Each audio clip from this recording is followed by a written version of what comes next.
Is it time? Yes. We've let these humans win enough. Your brother's soul is mine. Hey, dreadlocks. Where the bomb box that on? Harry tells me you're quite the science whiz. You know.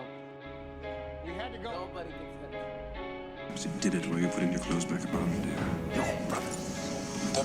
Almost like albums they put in my pocket. Shut up! It isn't even your pocket, is it, son?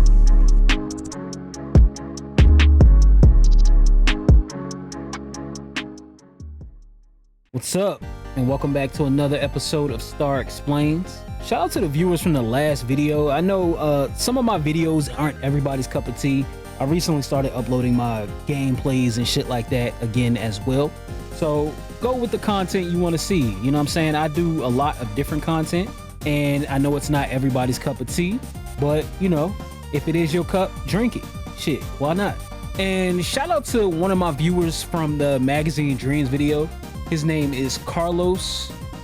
He asked me to do Sinners, and I was gonna do Sinners. I was gearing up for it. I was doing my vampire lore breakdown, history, and all that shit. I was ready to go into it like straight up. But then I seen everybody else was doing a fucking video for Sinners. And me, you know what I'm saying, I don't like to do what everybody else like to do. So, Carlos, my man, I'm definitely going to do the Sinners video, but I want to let the heat die down a little bit. All right, so thank you, Carlos. Thank you for your patience. I appreciate you. But today I want to explain some shit to y'all. Now, I've seen a lot of movies. I am a movie buff. If you give me a quote from a movie, I can probably tell you what movie is from 90% of the time. But this movie, I watched this movie and it actually made me fucking cry, bro. Like, it's only been 4 things that has ever made me cry when it comes to movies and shit. When it comes to women, my heart been broken too many times. When it comes to fucking movies and TV shows that have actually made me cry are, to date, there has been 5 things that has made me cry until I watched this movie. The list goes: Requiem for a Dream, The Corner. All right, if you ain't seen The Corner, it's on HBO Max. Check that shit out. Angel Beats. Why Angel Beats? Because that story is deep in its little 13 episode run. All right, motherfucking Final Fantasy X. That game was beautiful. Magazine Dreams was the last movie to make me cry at the end, because when he was flexing and shit, you know what I'm saying, at the end, and he was like, yo, I'm gonna believe in myself, I was with it. Then I seen Life of Chuck. I went and seen Life of Chuck at a mystery movie night, and I broke down crying at the end of that movie and could not fucking get up. My girlfriend had to tell me, everything's gonna be okay, don't worry, it's okay. But I couldn't stop crying for at least 10 minutes straight at the end of this goddamn movie. And that's why I'm gonna explain this shit to you right now. Okay, as y'all know, or if you've been watching a couple of my videos, I'm a Stephen King guy. Stephen King has helped me get through so many nights when I had to work nights and I had to walk throughout the mental hospital and shit, which I got another one about walking coming up soon. It's gonna come out before the movie. This one's more like a book report, but I'm not gonna get into that shit too much. All right, I'm a Stephen King guy, and a couple of my favorite movies were written by Stephen King, because he just doesn't do horror, bro. He does motherfucking Green Mile, Stand By Me. Like, he does good ass movies as well, and this is an adaptation. So I was so excited when I first heard about this movie, and then when it was a mystery movie night, oh man, so fucking sweet. You can't beat that. All right, so this was written by Stephen King, and it's done by the incredible Mike Flanagan. Shout out to Mike Flanagan. If you want an adaptation done right, you go to motherfucking Mike Flanagan. He the only person I want doing adaptations for now. But enough of me talking. Let's get into this shit.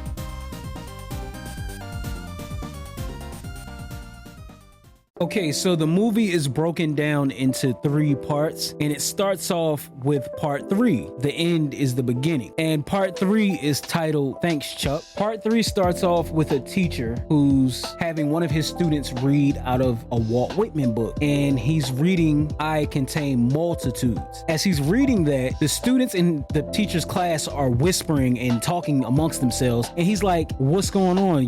Do y'all care to share what the hell's going on? And they like, sir, California just split off and fell into the ocean. A huge chunk from Santa Barbara to Fresno, California just fell off into the ocean. And he's like, what? Hold on. He picks up his phone and he goes to check, and it does indeed say a huge chunk of California just split off after an earthquake. And he's like, what? Hold on, how the hell did that happen? Then he goes to refresh the page and his phone has no internet. And he asks, does anybody have any internet? Anybody have any signal? Everybody checks their phone and they're like, nah, we ain't got none either. So then it transitions to parent-teacher classes, and he's talking to some of his students' parents. And he's like, sorry, I can't pull up anything on the computer. The network's still down. However, we still have hard copies of everything. So luckily, I can still give you a progress report about how he's doing. And the parents, they're kind of panicking. They're like, do you think it's ever gonna come back? I mean, the internet, we can't live like this. I mean, we're not used to this. Then it jumps to another group of parents, and he's like, look, I honestly think the internet's out for good this time. He's like, well, it may be, but let's talk about your daughter. Her attendance is way down. Like, what's going on? And the parent is like, her attendance? Man, we ain't worried about her attendance. The world might be ending. Most people ain't even showing up for their job. Absenteeism is down everywhere. Then it jumps to another parent, and he's like, man, how is the kid supposed to study anyway? The websites are down. Y'all probably don't even have books. Hell, Pornhub's not even fucking working. He's like, and we need Pornhub. I mean, damn, the world without Pornhub? And you know what? I was like, good thing I keep hard copies of the porn.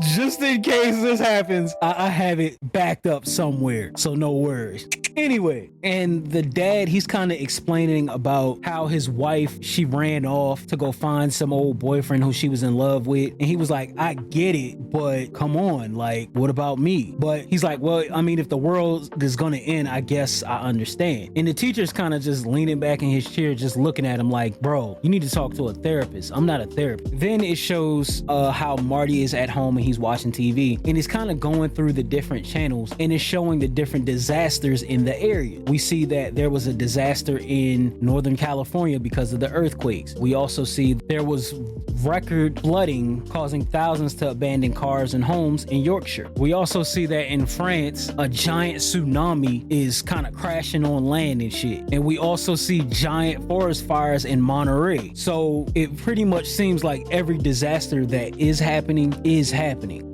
Then it transitions to Marty in traffic after he left work, and he looks up and he sees a fucking billboard.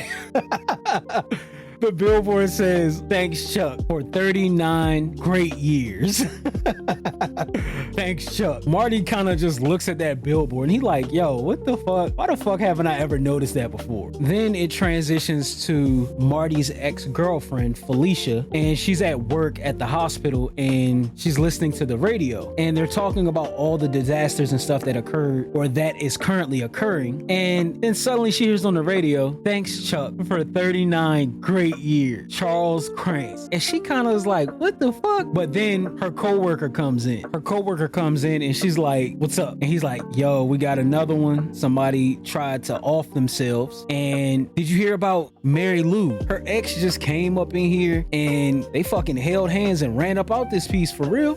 She just quit just like that. And we see the doctor walking by in the background and he getting lit as fuck. Like, he getting litter than me on a regular. He just getting turned up. But he's like, yeah, her ex, he just showed up and like they said fuck the divorce and everything. He's like, it's water under the bridge. They just held hands and just off they fucking went. And he's like, do you think more people are splitting up or getting back together? Like, do you think marriages are up more or divorce rate? And she's like, marriages, definitely marriages. Nobody wants to be alone through this shit. Plus, divorces take too long. It jumps back over to Marty and he's sitting at home and he's watching TV. You know, he just ate some pizza, just chilling out after work. And his phone starts to randomly ring and he kind of looks down at it and he sees that it's Felicia Gordon, his ex-wife. wife. As he goes to answer the phone, she hangs up the phone and he's like, and she calls back and he's like, hey, you hung up. And she's like, yeah, I hung up, but I called back because I didn't want to make it weird and make it kind of seem like I hung up and was playing on the phone. So I called back. But she's like, anyway, how are you? And he's like, I'm okay. How are you? And she's like, I was thinking about you today. We was at work and we were talking about marriages and divorces and you came on my mind. And we were just wondering which ones are happening more. And he's like, marriages, definitely. Divorce takes too long. And she's like, well, what about remarriages? And he like, damn, could you buy a man a drink first? And she's like, nah, I bet those are happening. People want something familiar and comforting close by, And she's like, well, how was your day? And he's like, you going right for it then, huh? She's like, humor me. So he's like, it was a day. Parent-teacher conferences, internet still not working, people panicking, shit like that. And she's like, speaking of people panicking, they're talking about there aren't any refugees, but I've heard there's hundreds of people traveling from California just trying to get east. While she's explaining that California is peeling away like old wallpaper, we see Marty is kind of walking around his house, kind of looking at different things, and he stops in his hallway and is kind of staring at this door at the top of the stairs with a lock on it. And she's complaining that how they're almost out of medical supplies and they may be completely out of everything by the end of the month. And he's like, damn, that sucks. She's still on the phone with him and she asks, how much longer is this gonna happen? Like, how much longer can it go on? It can't be like this. And he hears the panic in her voice. Changing the conversation, he switches over and he's like, well, I'm teaching the kids about Carl Sagan right now. And have you ever heard of the cosmic calendar? So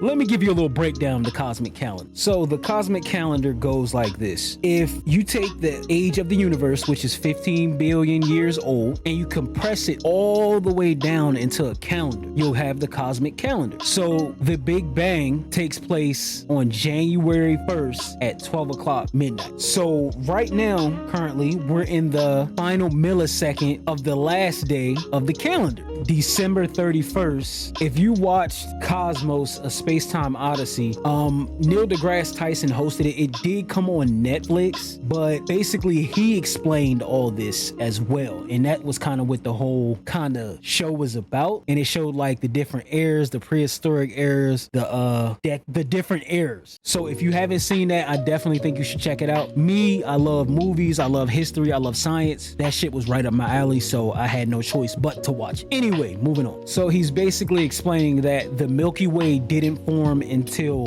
May on the cosmic calendar. The sun and the earth didn't show up until around mid-September, and that life appeared soon after. However, we didn't appear until December 31st of the calendar. So we've only been around for such a short period of time, and that we basically made our appearance at 10:30 on the last day of the cosmic calendar, and that every minute since 10:30 has been 30,000 years. And only 14 minutes from now, we tamed fire at 11:46 p.m. Now we're out of minutes and we're into seconds, and that at 11:59 and 20 seconds, we domesticated animals and plants, and that every single thing that we've ever written in our history books happens in the last 10 seconds of the cosmic calendar. And while he's saying that, they're kind of both staring at the clock as it changes to midnight. And he says, well, how long do we have? How long is this going to go on? I'm gonna keep it honest with you. I don't know. But if you're right, and this is the last time, and the universe is actually dying, who knows how long it's going to actually take? We can't put a number on it. We can just enjoy the time that we have. So after saying all that, he done made his damn self depressed, and he's like, all right, so hey, look, I gotta go, but you have a good night. And while he's saying that, he reaches in the cabinet and grabs a bottle of liquor, and she's like, she was his wife, so of course she knows what he's doing. And she's like, Marty, the world is going down the drain, and all we can say is that sucks. Maybe we're going down the drain too. And he's like, well, Chuck Krantz is retiring though.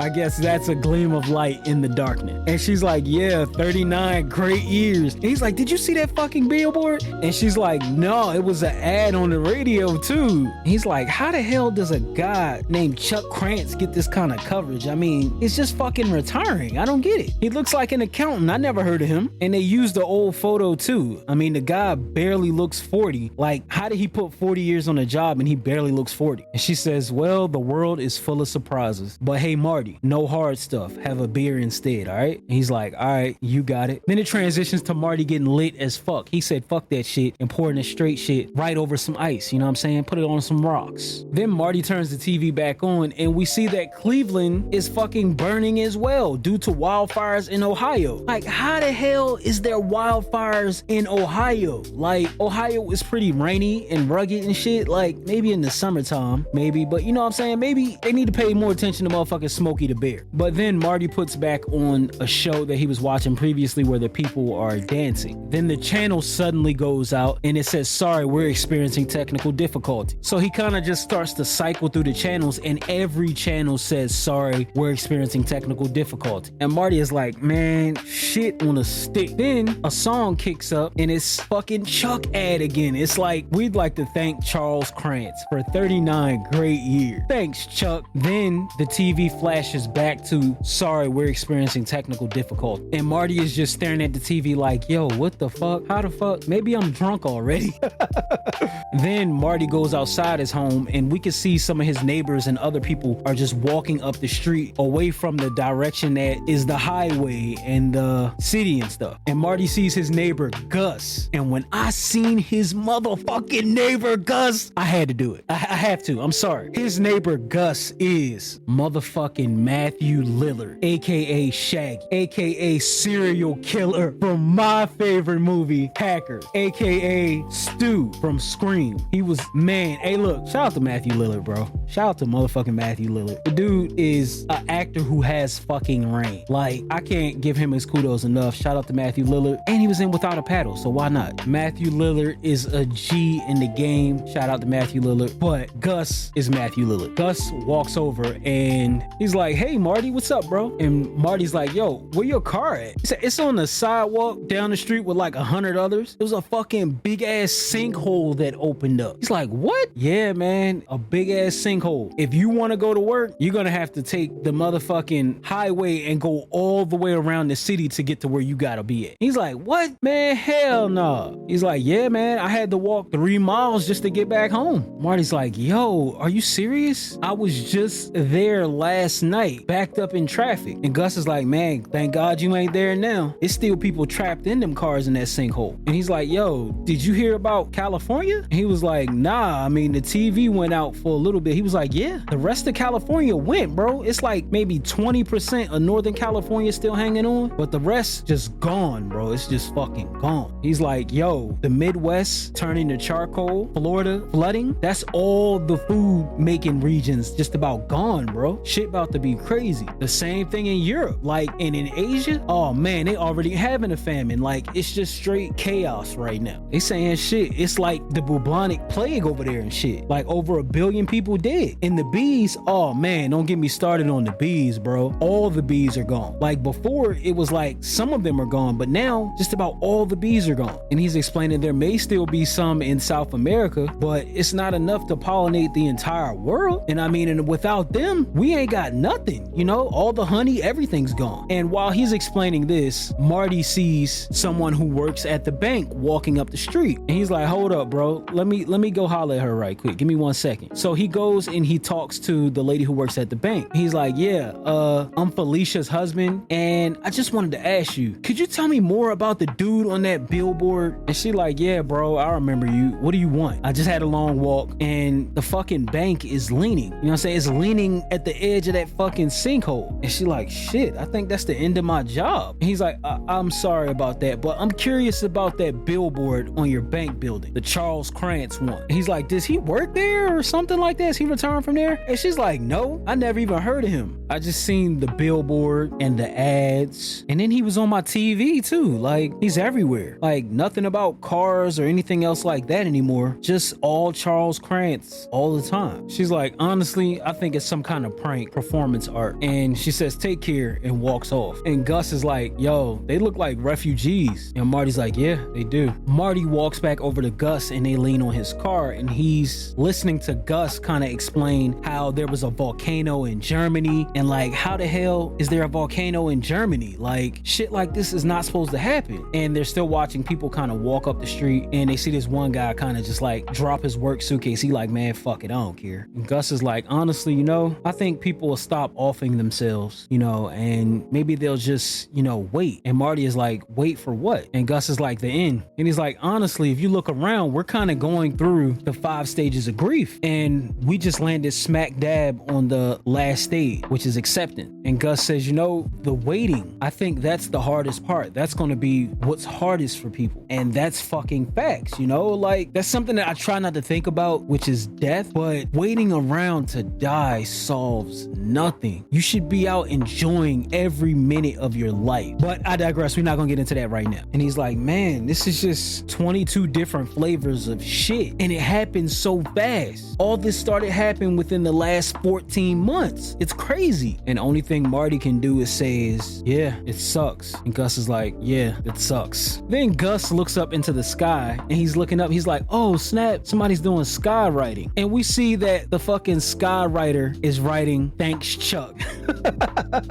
And they just looking up at it, and they like, yo, what the fuck? Like, what is up with this Chuck shit? Then it transitions back to Felicia, and she's headed to work, and she's kind of like walking past all the cars and shit that are there. And as she's walking, she walks past a building full of graffiti, and on the fucking building graffiti is thanks Chuck like 20 fucking times. Like it's everywhere on the wall. And she stops walking, and she just looks at it, and she's reading where it says for Chuck with a heart and shit. She finally gets to work, and her coworker's like, hey, where you been? And she's like, yeah, I'm running late due to, you know, the big ass sinkhole that's out there and shit. And he's like, Dr. Winston's MIA. He walked in, he looked around, and then he walked out again. He just fucking pieced on out. And I think Dr. Winston was our boy who was back there getting lit and shit. So shout out to Dr. Winston, like, yo, I'm gonna get another bottle. And her coworker's like, yeah, he just dropped his pager when he walked out, and I can't fucking find him anywhere. And she's like, okay, well, one monkey don't stop the show. I'll scrub in, we can get to it. And he's like, yo, all the beds are empty. Most of them walked out, and I transferred the rest of the stable ones. So no worries about that. But there is something weird going on. And we hear like a beeping noise that sounds from like a heart rate monitor, and it's beeping louder and louder. And they're like, yo, and she's like, yo, what is that? And she walks over to the door, and she sees an empty bed. She sees an empty bed with a heart rate monitor just beeping, and it's showing that it has 75 beats per minute. And she's like, yo, what's wrong with this monitor? And he's like, yo, that's the thing. It's not just this monitor. It's all the monitors doing that. And all the monitors are kind of in sync beeping. And she's kind of looking at him, and she's like, what the fuck? And he's like, hey, look,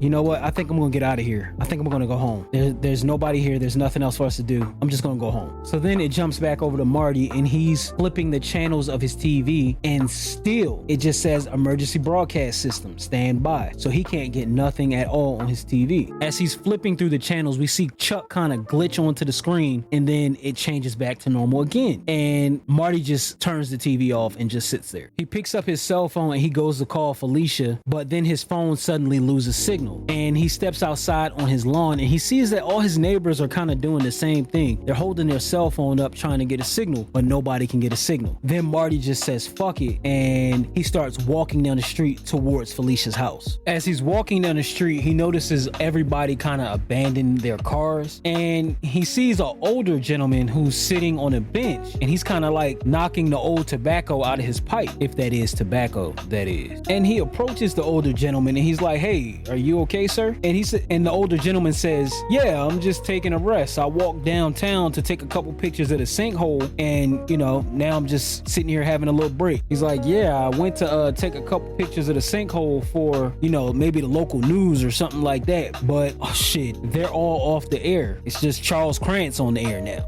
And Marty makes the joke, shit, all Krantz all the time. And Marty's like, do you have any idea who he is? And the older gentleman's like, none. I've asked at least 24 people and don't nobody know who the hell he is. So Marty asks him, where you headed? And the older gentleman says, not too much further, just to my neighborhood a little bit further down. He's like, huh, that's exactly where I'm headed. I'm going to go see my ex. And he's like, shit, I can walk with you if you like. You know, we can keep each other company just till, you know, we get there. So as the two are walking, Marty asks, so what do you do for a living, sir? And he's like, I'm the CEO of a funeral parlor. And the older guy's like, yeah, business was booming for a while there, but my real interest was urology, you know, like the whole weather thing. I probably said that fucking wrong, but he's telling him that like he wanted to be a weatherman when he was younger, and that some people can kind of tell when the air that the weather is changing, and he never had that. He never had that eye for the weather. But he's like, I couldn't do it, but I still keep up and I still read the journal, and I could tell you something amazing if you want to hear it. And Marty's like, yeah, of course. He's like, there's not really 24 hours in a day. There was 23 hours and 56 minutes in a stellar day. Then as he's saying that, they approach another Charles Krantz sign, and they both stop and they just look at it. And he's like, anyway, that was then. Now, by my calculations, there's 24 hours and 2 minutes in a stellar day. Do you know what that means? And Marty's like, yeah, the Earth's rotation is slowing down. And he's like, exactly. A lot of people think that all these disasters aren't connected, but they are. And I'll be the first to admit it. We treated our mother, he's talking about the earth, we treated our mother wrong. And he says, but in all honesty, we're puny compared to the great clock of the universe. So this kind of goes back to what Marty was talking about how small and insignificant and how little we've been around. And he says the math says so. And math can do a lot of things. Math can be art. But one thing about math, it doesn't lie. So then as they get a little bit closer towards Marty's ex's neighborhood, the older gentleman,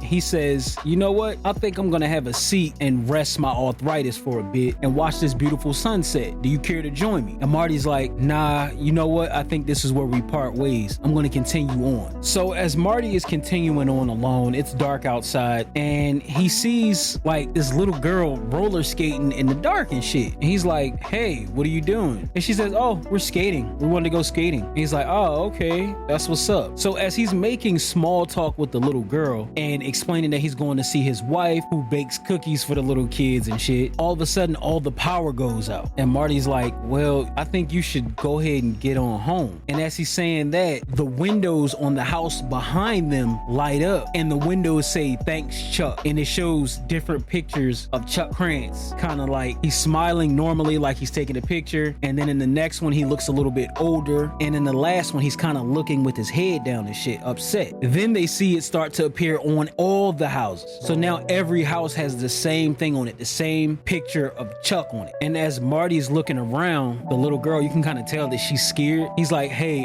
you need to go home to your mom and dad right now. Like, stop skating and go head home now. So she skates off and heads home and shit, and Marty continues to his ex's house. Then it jumps to Felicia's point of view, and we see Marty running up the street, and she sees him, and she gets up and she walks to like the end of her lawn to greet him. And he's like, do you see this? Like, what the hell is going on? And he's like, is it just here? And she's like, nah, I think it's everywhere. And she tells Marty, you know, I think that it's almost. And when she says almost, she means almost the end. And she says, yeah, it is. It's almost. She grabs his hand and they walk into her house together. Then we see a heart rate monitor kind of beeping, and we see Chuck Krantz laying in the bed, and he's looking all sick and like he's dying, and he's surrounded by his wife and their son.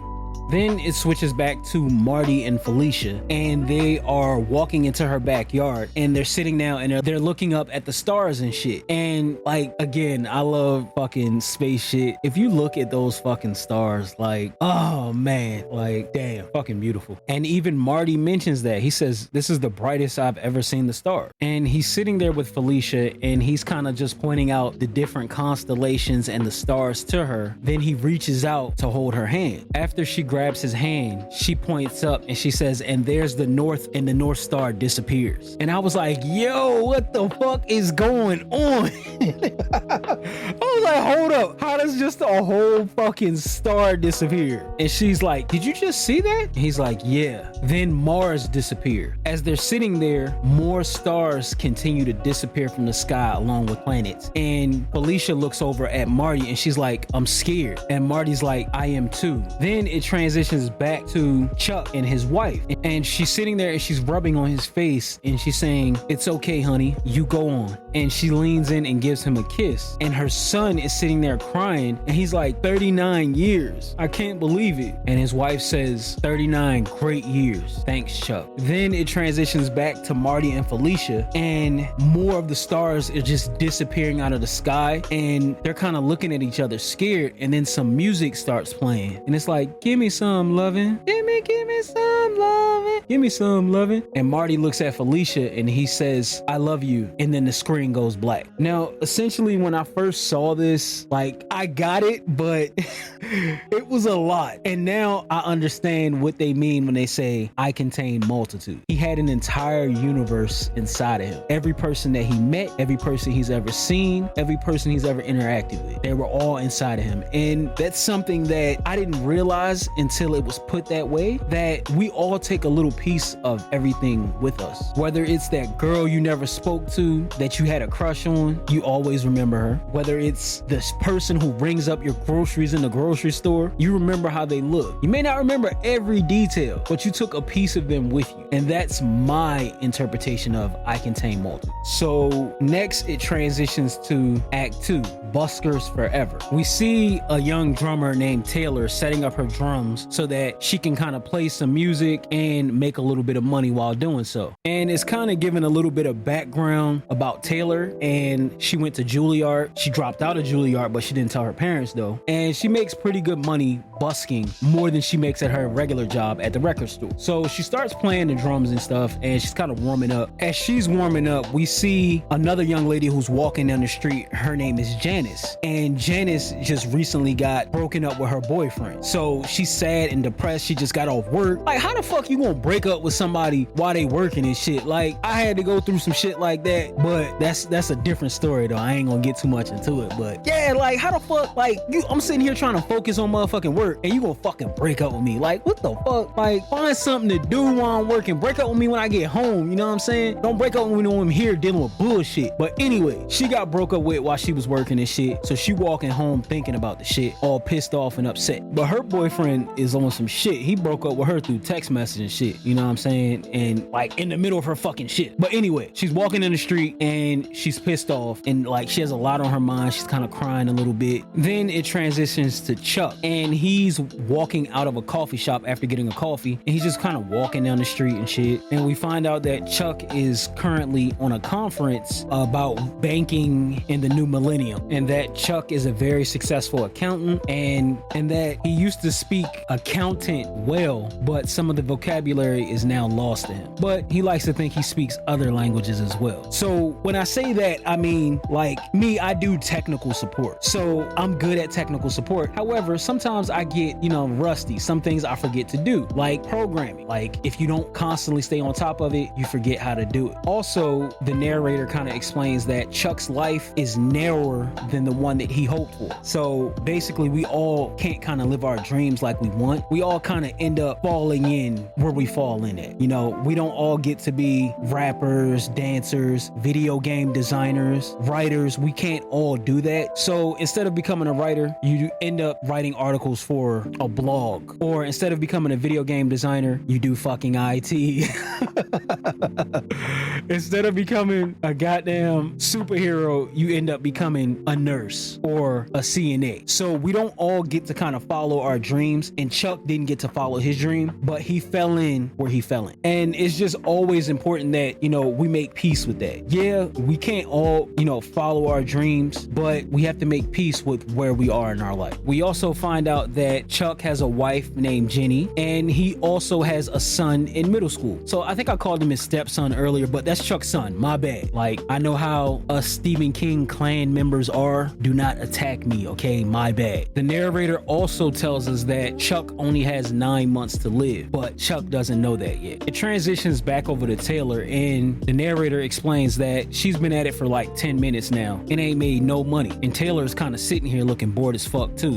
But then out of the corner of her eye, she kind of sees Chuck walking towards her. And Taylor's thinking to herself, it's something about this guy that makes me want to announce his arrival. So she starts beating the drums a little bit better, you know what I'm saying? And she kind of changes it up to a little reggae tone. And the narrator is saying that she kind of hits her groove, and the groove is where you want to be, especially when you're on a long road. You want to be in that groove. And Taylor's kind of looking at Chuck as he's walking up, and she's like, he's just gonna keep on walking, and after he walks away, I'll change it up. But Chuck doesn't just keep walking. Chuck stops as she's playing the cowbell, and he has like a flashback of someone tapping a spoon on a pot. Chuck then places his briefcase down, and he starts, you know what I'm saying, throw a little groove into it. He starts dancing and shit. As Chuck starts dancing, he has another flashback, and this time it's of an older lady who's kind of waving her fingers in the air, and Chuck kind of mimics that. Taylor starts to get into it, but then she stops suddenly, and Chuck stops dancing, and they kind of just look at each other. Then she starts playing a little bit more, and Chuck starts to dance more and starts to really get into it. As Chuck is dancing, we see Janice walk around the corner, and she's kind of watching Chuck dance, and everybody starts to kind of come around Chuck as he's really getting into it. And bro, when I tell you Chuck is getting into it, he is really feeling it. He starts fucking moonwalking and everything. And even Janice starts to feel it. She's kind of like standing there watching Chuck, and she's like nodding, and she's kind of forgotten about her boyfriend, well, her ex-boyfriend and all that shit. And she even starts to dance on the side. Chuck takes notice of that, and he dances on over to her, and he holds his hands out, and he's like, come on, you know you want to. And at first she's kind of hesitant, but Chuck's like, come on, my sister, let's dance. And the rest of the crowd is like, yeah, come on, go ahead and dance, yeah. So she goes out with Chuck, and they start dancing, and he's like, don't worry, I got you. And at first they're kind of taking it slow. Then they really amp it up, and they start doing like salsa dancing and shit. So man, shout out to Chuck, man. He out here doing this thing in the middle of the street and shit. I ain't even gonna lie, because like everybody else, you know, they dancing and shit. My black ass would be this dude right here with the glasses on. I'd be standing there kind of like nodding and shit like, yeah, all right, y'all doing good. I ain't gonna do that shit though.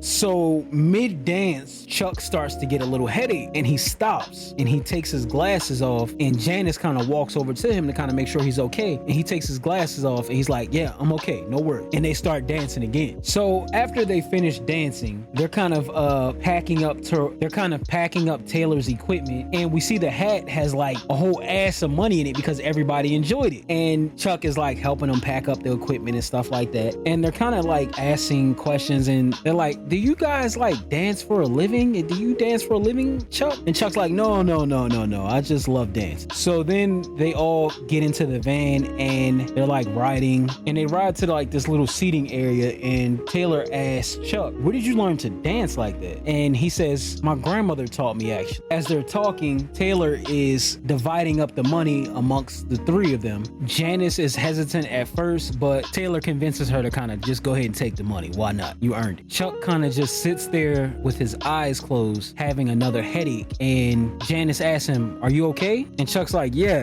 it's just one of my headaches. I get them sometimes. Then Taylor holds out a stack of cash for Chuck, and Chuck's like, no, I'm okay, it's fine. And she's like, you earned it. So Chuck is hesitant at first, but he takes the money as well. Afterwards, Taylor is like, you know, we could really do this for a living, you know, we could really busk our way to fame and fortune. And Chuck's like, nah.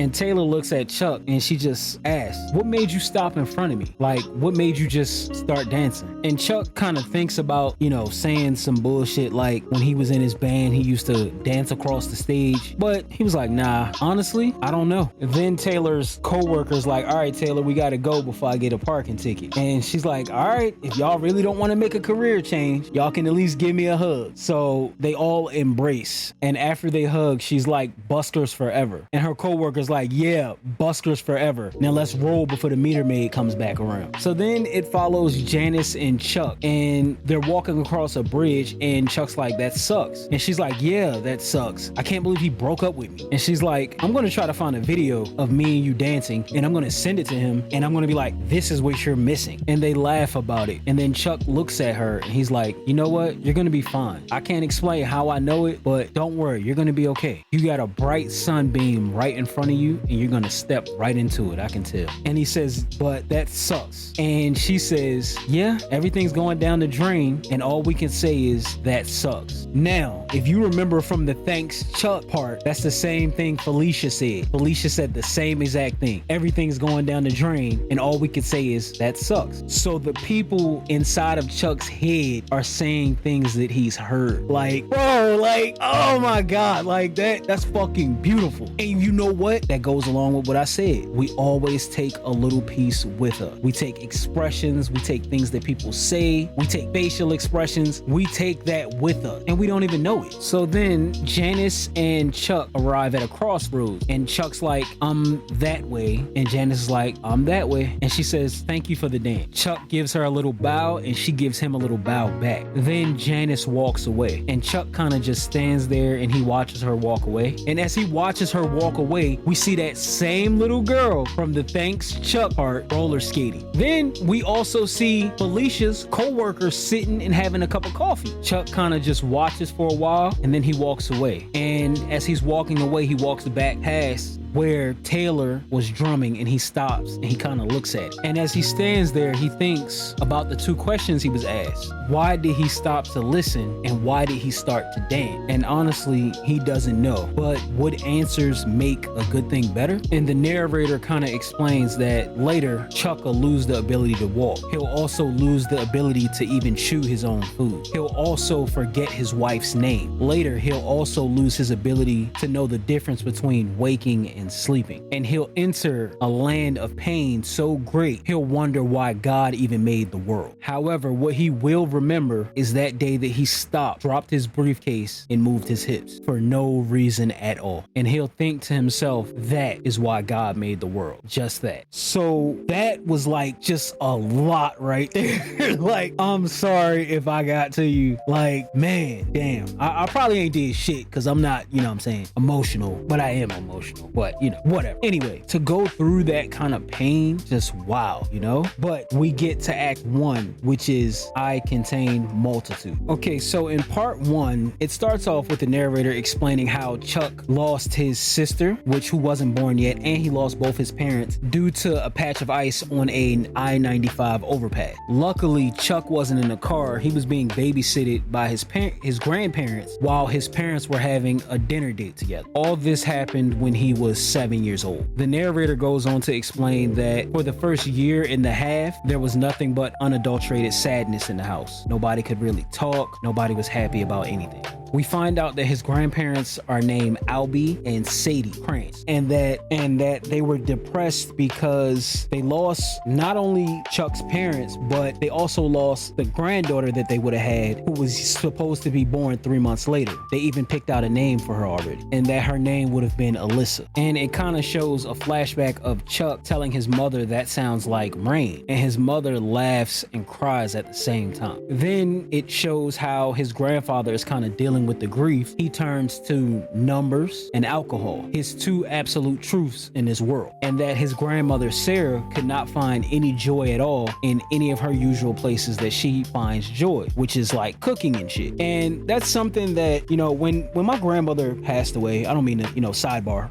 but when my grandmother passed away, I couldn't play a video game for a long time, and that's one of my joys, like doing video games, writing code. That's my joy, and I couldn't do that. So I know exactly what they're going through. And his grandmother, she loved music, food, and television, but now she felt like the world was quiet and gray and tasteless. The narrator goes on to explain that around the time that Chuck turned 10, his grandmother, she started to cook again, and that she used to like to listen to rock and roll while she was cooking, and she listened to like newer rock and roll and shit. Chuck was like, damn, like you listening to that, granny? Like, damn. And as his grandmother is kind of listening to the music music and cooking, she starts dancing a little bit, and she kind of taps the spoon on the pot like we seen earlier, and she starts doing the finger wagging as well. Then she dances over to Chuck, and she goes and reaches her hands out, and she's like, come on, little brother, let's dance. And Chuck did the same thing when it came to Janice. He reached his hands out, and he was like, come on, little sister, let's dance. So it shows this little montage of Chuck in the kitchen with his grandmother, and she's kind of teaching him how to do different dance moves and how to moonwalk, different stuff like that. Then it shows them kind of sitting on a chair, and they rented some movies from Blockbuster, and they're watching all these different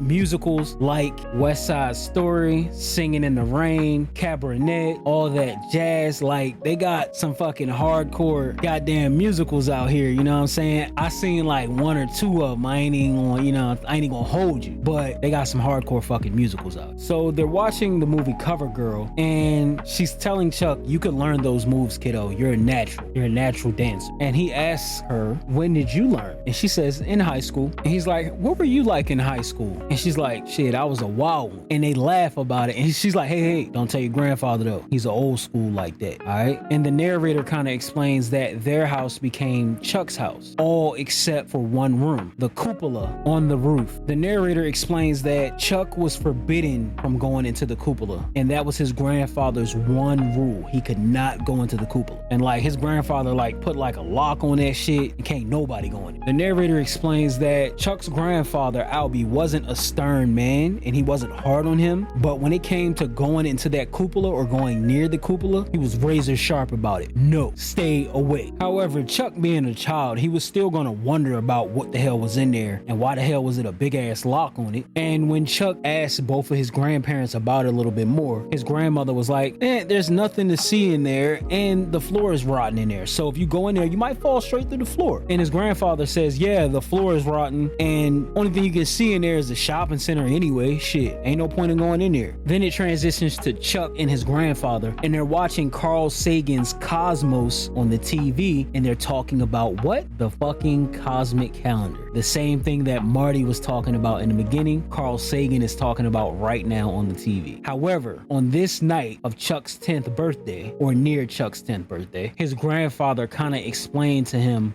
what was in the cupola. Now, his grandfather, he was a little twisted when he was saying this, so he don't even remember saying it for real. And the narrator is explaining that because his son died, his daughter-in-law died, and his granddaughter died, his Albie started to drink a lot more. And we all know, you drink too much, you tell too much. And while we're talking about drinking, this is your daily reminder to go drink some fucking water.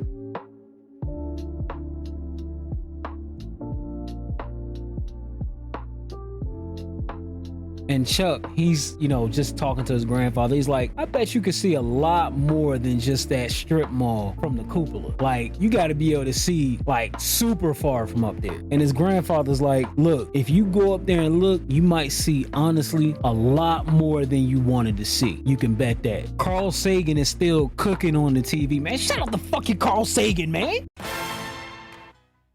Niggas said my car's the same color as fluoride. What the fuck color is fluoride, nigga?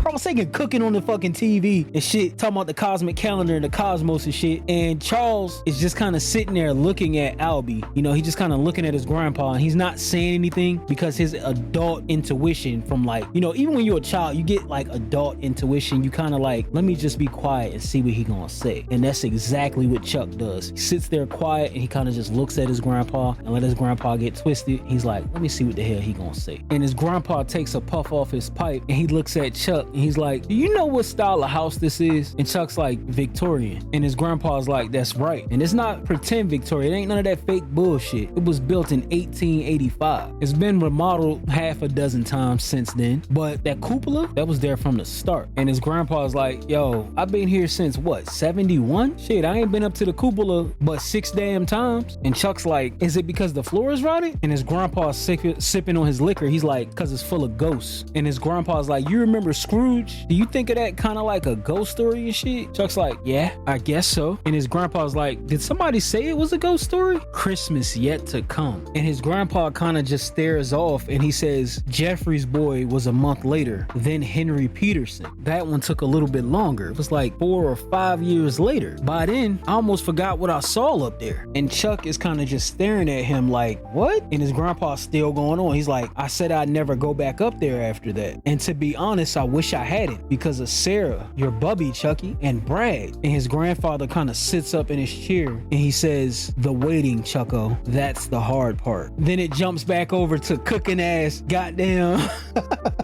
It jumps back over to cooking ass Carl Sagan, and he's talking about the last 10 seconds of the cosmic calendar. And just then, Chuck's grandmother walks back into the house, and the grandmother's talking about how she was at her friend's house and she got all the tea about what the hell's going on. And Chuck, he's sitting here a little bit disturbed, and he turns around and he asks his grandmother, who's Henry Peterson? His grandmother looks at his grandfather and she's like, what the fuck? Why the fuck you even say anything? So she sends his drunk ass to the store. She like, walk that shit off. You ain't driving. Walk to the store and pick up the shit on the list. And don't forget nothing. Chuck is laid out on the couch and his grandmother walks back in and she's like, he'll be back with some groceries later. And she asks him, was he blabbing to you about his ghosts? The ones that live in the cupola? And Chuck gets all amped up. He sits up and shit. He's like, yeah, are there really ghosts living in the cupola? And his grandma like, what do you think? Honestly, your grandfather, he's a great man, but sometimes he drinks too much. Ain't no damn ghost in that attic. Chuck looks at his grandmother and he's like, who was the Jeffries boy? And his grandmother eyes gets big, and her being honest with him, she's like, well, that was a sad thing. He lived in the next block over and he got hit with a car because he chased a ball into the street. It happened a long time ago. And if your grandfather says he saw it before it happened, he's mistaken. Chuck is just kind of looking at her and she's like, he just drinks too much, that's all. The next day, Chuck's grandmother is making muffins and Chuck's like, hey, you know what? I could take those to Mrs. Stanley if you want. And his grandmother's like, you sure? And he's like, yeah, of course. So he takes the muffins to Mrs. Stanley, and the first thing he does is he asks her about Henry Peterson. And he kind of lies a little bit. He's like, yeah, him and grandma was talking about Henry Peterson. Who the hell's Henry Peterson? And she's like, oh yeah, terrible story. He was a bookkeeper like your grandpa, and he did a lot of books for people around town. Him and your grandpa kind of worked together. And Chuck's like, how did it happen? All right, like, fuck all the fluff. How did it happen? And she's kind of hesitant at first, but Chuck's like, well, grandpa said, you know, it was peaceful. And she's like, peaceful? Man, he offed himself via hanging because his wife, she ran off with a younger man who was barely old enough to vote. And she's like, what do you think of that? And Chuck's like,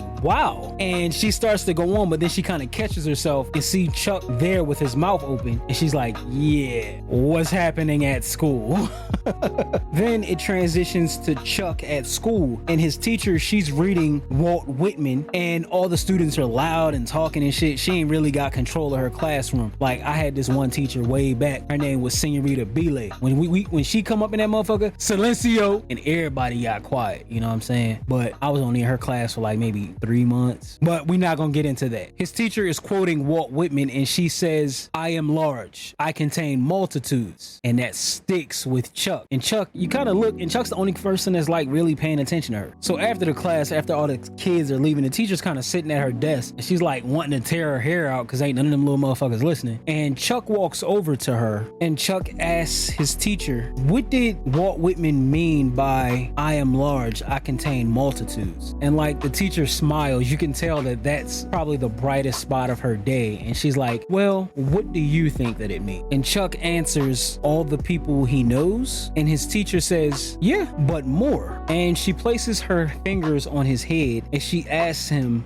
what's in there? And Chuck answers it obviously, you know, my brain is in there, duh. And she says, no, that's not what I mean. What's in there? Right between my hands right now. And she says, just the people you know? And Chuck says, I guess. And she says, all the people you know, all the things that you see, the world, Chuck, the manhole covers, the planes in the sky, everything that you see. Every year that you live, that world inside of your head will get bigger and brighter. And it will get more complex as the older you get. You'll build cities, you'll build continents, you'll fill it with everything that you see. And she says, don't stop there. You fill it with everything everything that you see, all the people that you meet, all the places that you visit. And you fill it with everyone that you'll ever meet, everyone that you'll ever know, everyone that you'll imagine. You fill it and it'll become a universe. And I have the whole universe right in between my hand. And she says, you contain multitude. And when I heard that shit, like, it fucking hit me like a stack of fucking bricks. Like, yo, I was like, wow, I never thought about it like that. It's crazy because we kind of just get into our groove and just kind of go through life, but we rarely take a second and breathe and look around and think about all the things that we've seen and all the things that we've done. Mainly, the bad things stick with us and the good things sometimes stick with us, but we contain it all. All right, okay, I'm getting, yeah, that's basically what she meant by that. Continuing on.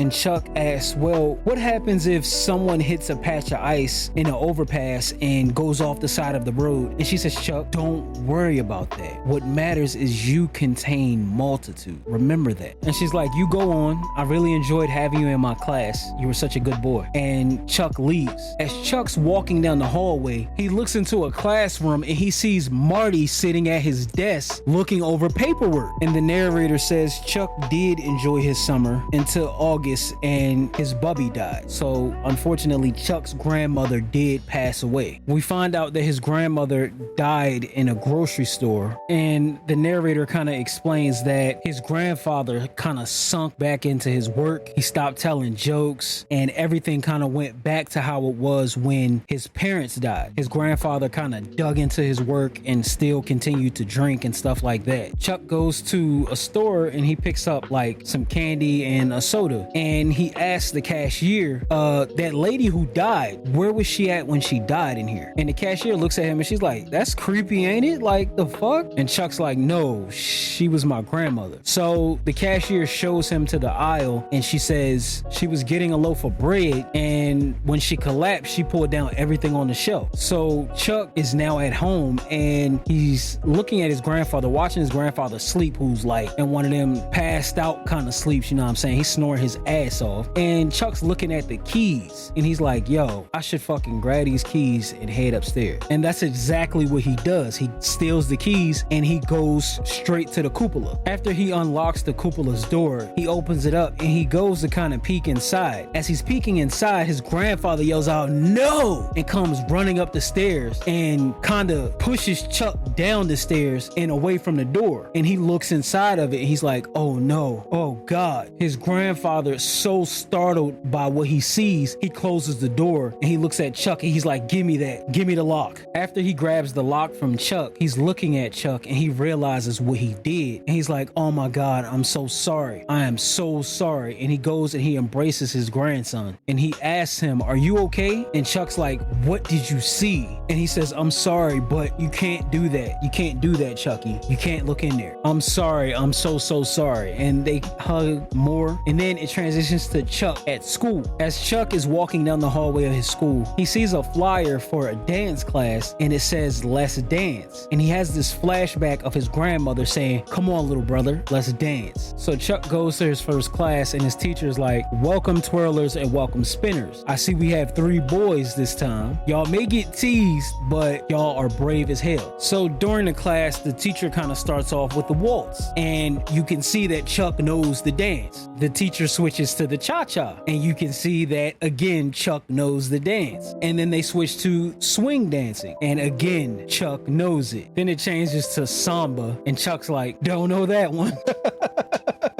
So because Chuck was the best dancer in the dance club, his teacher most of the time put him with the girls who were clumsy and didn't know how to dance too much so that he could kind of lead them. Because he did this and he understood why she did this, at the last 2 hours of the club, Chuck would be paired up with the best dancer out of all the girls so he could get some actual practice in. We find out that the young lady that he's dancing with name is Kat and she's an 8th grader, and you know, they're not really interested in getting together. I mean, she is a whole foot taller than him, so he knew that he really didn't have a chance as to like dating her, but dancing, he loved dancing with her. So the teacher, she needs to take a break after a while, and she's like, all right, freestyle 10 minutes. And while they're freestyling, Chuck goes to Kat and he shows her that he knows how to moonwalk. And she's like, oh, wow, show me how you did that. And as Chuck is showing Kat how to moonwalk, the teacher comes up and she's like, hey, how did you do that? So Chuck ends up teaching the entire class how to moonwalk. She's like, that was really cool. We should do that at the dance. But, you know, not like as a date or anything. I'm going out with Ducky Wentworth. So we should still try it though. And Chuck, he's definitely hesitant. Like the first thing he says is, I don't know. I'm a lot shorter than you. And everybody's going to be kind of like standing around watching. So we see the next day that while Chuck is tying his shoes, Kat walks up and she has this pair of shoes with like a heel on them and shit. And Chuck tries them on and he's like in there dancing in them and stuff, trying to get used to them. And the teacher and everybody is like, yo, that totally works. Kat's like, yeah, that totally works. Chuck's like, are you guys sure? And they're like, yeah. Chuck's like, well, they feel great, but you know, they're just a little big. So they like roll up some toilet tissue and put it inside of the shoes to kind of make him more comfortable on his feet and shit. Afterwards, Chuck is at home and he's doing his homework, and his grandfather's kind of like checking his homework off, and he circles two of them. He's like, shit, almost perfect. His grandfather's like, take another look at these two, and Chuck kind of sighs and shit. He's like, man, I'm tired of doing this shit. But his grandfather's like, Chuck, don't sigh. You're good at this. And Chuck's like, I know, but it's boring. His grandfather's like, what's boring, math? And his grandfather's like, you might want to try math league next semester, like, and start doing that after school. I did it and it was great. And Chuck's like, man, I'm doing twirlers and spinners. I ain't doing that. And his grandfather's like, you know what? Just put that down for a minute. Let me holler at you for a minute. Let me explain something to you. People who start out thinking that math is boring, that's their first mistake. Math is used in everything, every job, and every facet of life on this planet, and that's a fact. He's like, hell, for example, the planet. How you think we figure out how long a day is? We use math. And Chuck's like, everybody knows how long a day is. And his grandfather's like, how long is a day then? He's like, it's 24 hours. And his grandfather's like, wrong. A day is 23 hours and 56 minutes long. Math proves it. How do we know how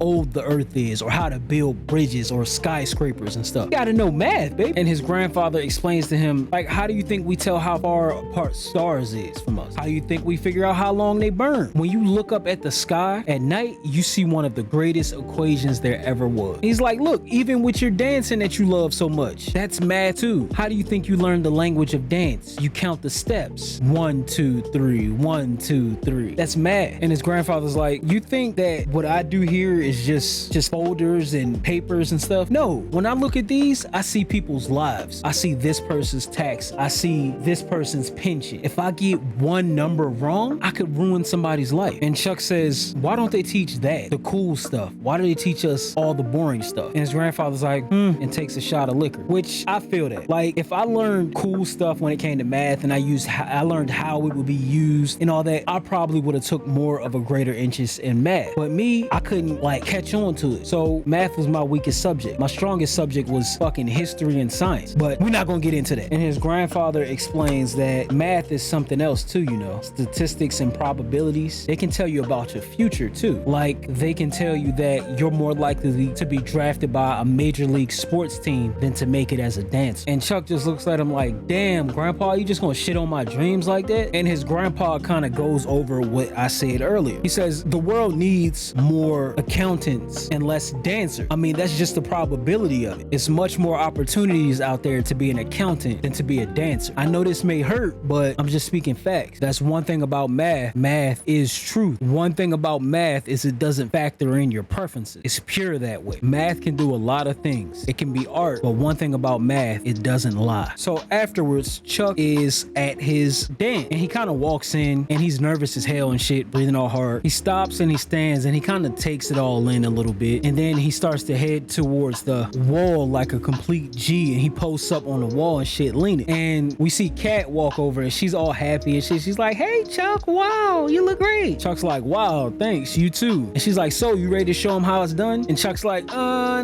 not yet. I kind of hurt my leg, so just, yeah, not yet. I don't know. He's like, yeah, like let's wait for another song. So then it transitions to Chuck and he's at the punch bowl. He's getting himself, you know what I'm saying, getting himself hydrated, getting a little bit of punch, you know. And he's looking over and he sees Kat with her boyfriend, who's kind of like dressed like Marty McFly and shit, and they smile smiling and dancing together and shit. And we see his teacher walks over and she's like, hey, what's up, my boy? What's going on? You ready to go out there and break a leg? And Chuck starts to make excuses. He's like, yo, my shoes feel all funny. My leg hurt. Like, I don't know. I just ain't feeling it right now. And the teacher's like, right. So you came by yourself? And he's like, yeah, I couldn't really find a date. And she says, well, just think of this as a scrimmage. None of it really matters, but it's practice for the big game. Then the song changes and Kat walks over and she's like, Chuck, come on, you ready? Let's do this. We're gonna blow the roof off of this joint. And Chuck's like, nah, my leg's still hurting and shit. You know what I'm saying? I don't think I can do it tonight. And you can kind of see the disappointment on Kat's face as he's saying this to her. And she's like, come on, Chuck, man, stop playing around. And Chuck stands his ground. He's like, I'm sorry. It really hurts. So Kat kind of walks off all sad and shit and sits down. After Kat leaves, the teacher comes back over and she's like, look, I've been dancing since I was 8. I teach PE. Ain't shit wrong with your leg, my boy. Like, you sitting over here playing games and shit, breaking that girl heart. Man, just take your ass out there and cut loose. I ain't saying you gotta go dance with the girl, but you ain't gotta lie about it, you know what I'm saying? Just keep it a bean. Tell her the truth. She could take it. After this conversation, the teacher walks off and Chuck walks outside and he stops and he kind of looks up at the stars and shit. As he's looking up at the stars, he sees a shooting star streak past and he starts smiling and shit. And he looks around to see if anybody else seen it, but there's nobody around. Chuck takes that shooting star as a sign and he takes his glasses off, put them in his pocket, and he goes right back into that gym and he goes up to Kat and he reaches his hand out. Kat takes Chuck's hand and they go out to the dance floor. She takes her shoes off to be a little bit more level with his height and they start fucking dancing their asses off. And like all the other kids kind of stop and surround them and watch them as they dance and shit. While they're dancing, it switches over to Marty McFly, aka Kat's boyfriend. He's like,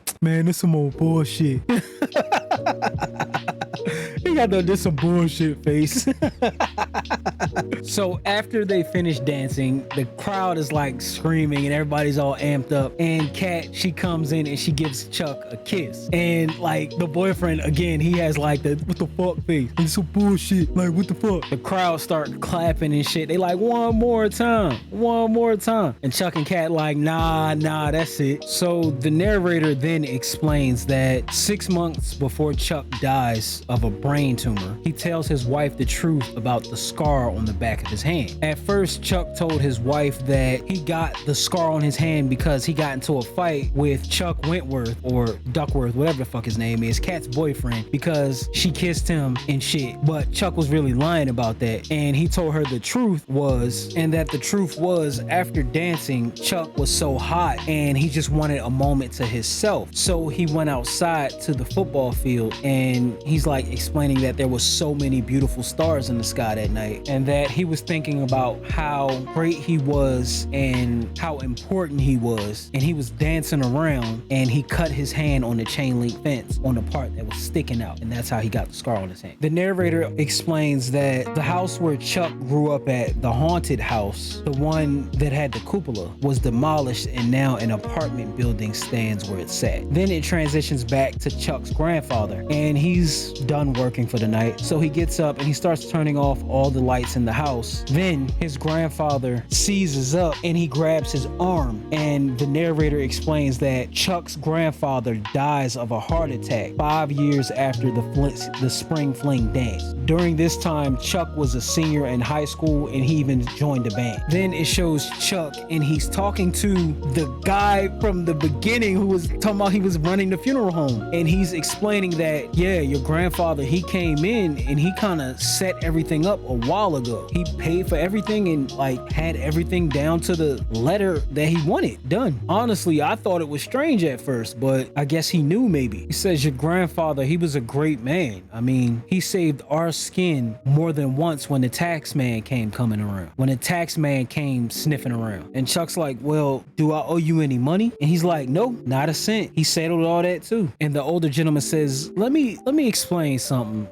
See, when I was a child, I wanted to be a TV weatherman, but I didn't have, you know, what they call the eye for it. But your grandfather, he definitely had the eye. The weatherman stare, I called it. The knowing. And your granddad, when he came in here, it was like he just knew. So we find out through the narrator that Chuck's grandfather left him everything. He left him the house, he left him the money. It was more than enough money to put himself through college. And when he got married, he sold the Victorian and it was more than enough enough money for him and his wife to purchase a house elsewhere. However, he was still in high school when his grandfather died, so his mother's parents offered for him to come to Omaha, Nebraska to live with them until he finished school. However, he was like, nah, I don't want to do that. I'm too used to being here. So they decided that, okay, you don't want to come here? We'll come there and stay with you until you finish school. So they kind of like settled up their affairs and they moved to where Chuck lived. Unfortunately, his mother's parents weren't able to make it to Albie's funeral, but Albie wanted everything to be done so fast, they didn't necessarily have time to do so. The day before his grandparents were set to come from Omaha, he opens up the letter or the container containing his grandfather's personal effects. And he's kind of looking at the different things. He's looking at the pipe and the cell phone, and he sees the keys. Once he sees the keys, he's like, okay, let's go finally go see what's in that goddamn cupola. So Chuck walks up the stairs and he unlocks the door and he walks in. When he opens the door and walks in at first, he kind of looks around just to kind of double check that the floor up there isn't bad, but he looks out the window. As he looks out the window, he can see the entire neighborhood and he's like, grandpa was wrong. It's pretty nice actually. Chuck's like, man, grandpa was out here tripping. So he goes to leave, but as he goes to leave, he starts to hear beeping from a heart monitor. He turns around and he sees himself and he sees that he's all sick from the cancer and that it's killing him. And the narrator explains that in this cupola, his grandfather saw the little boy get hit by the car. He's seen the other guy hang himself. He's seen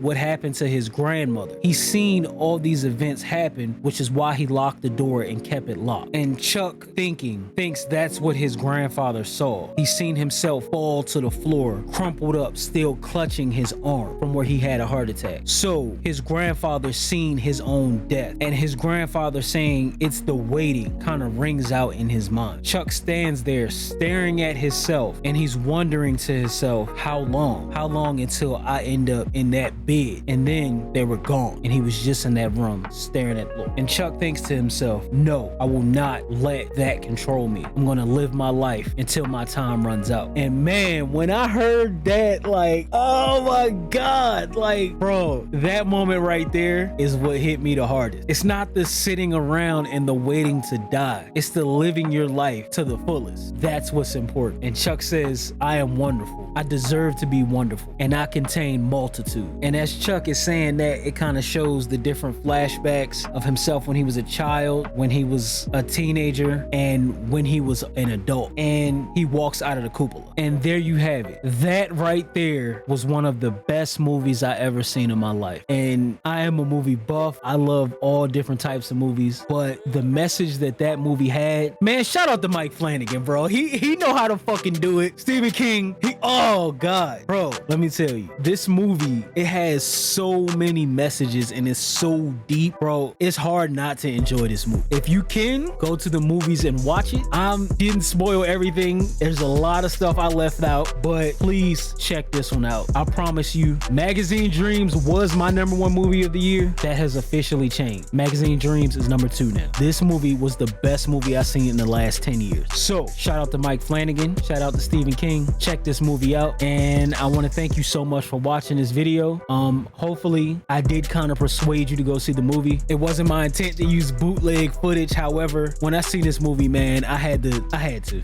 But don't watch it bootleg. Go check this one out. It's definitely worth your time. Thank you so much. And I'll catch you in the next Explained. Again, it should be coming out before the next movie comes out, but we'll get to it soon. Thank you so much and have a good one. Peace.